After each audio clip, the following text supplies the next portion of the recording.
बादशाह और सुल्तान में जो फ़र्क नज़र आता है, अभी तक इतिहासकारों के अलावा कह सकते हैं हम कि बहुत सारे प्रोफ़ेसर के बीच में मतभेद है कि एग्ज़ैक्टली क्रिटिकली सुल्तान किसे कहेंगे, बादशाह किसे?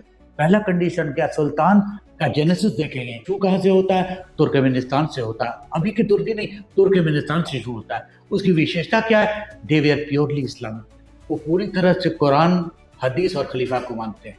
उनके चयन का तरीका भी मेरिट होता था, न कि वंशावली। इसका प्रमाण भारत में मिलता है। सुल्तान इल्तुतमिश को बेटा रहते हुए उन्हें मनोनीत रज़िया को किया था, इसलिए पहली बार दिल्ली की एडमिनिस्ट्रेशन में टर्म आता है सुल्ताना, सुल्तान नहीं सुल्ताना आता है। जहाँ तक बादशाह का प्रश्न उठता है, ये पर्सो अरबिक नेचर कंडीशन है। बादशाह का मतलब है कानून के हिसाब से ज़वाबित, यानी सारे के सारी चीज़ों का सर्वे सर्वा किसके हाथ में था? बादशाह के हाथ में। जब सुल्तान क्या होता था? डिप्टी नायब होता था, वो किसके कंट्रोल में होता था? खलीफा के। और इस प्रकार से कह सकते हैं, जो कह सकते हैं परंपरा शुरू होती है, जिसे वंशानुगत प्रणाली कहते हैं। राजा के बाद उसका ज्येष्ठ पुत्र, बड़ा बेटा ही बादशाह होगा। ये परंपरा चल पड़ी और वो लोग प्योरली इस्लामिक कानून को नहीं मानते थे। पर्शियन, ये बेसिक डिफरेंसेस है सुल्तान और बादशाह।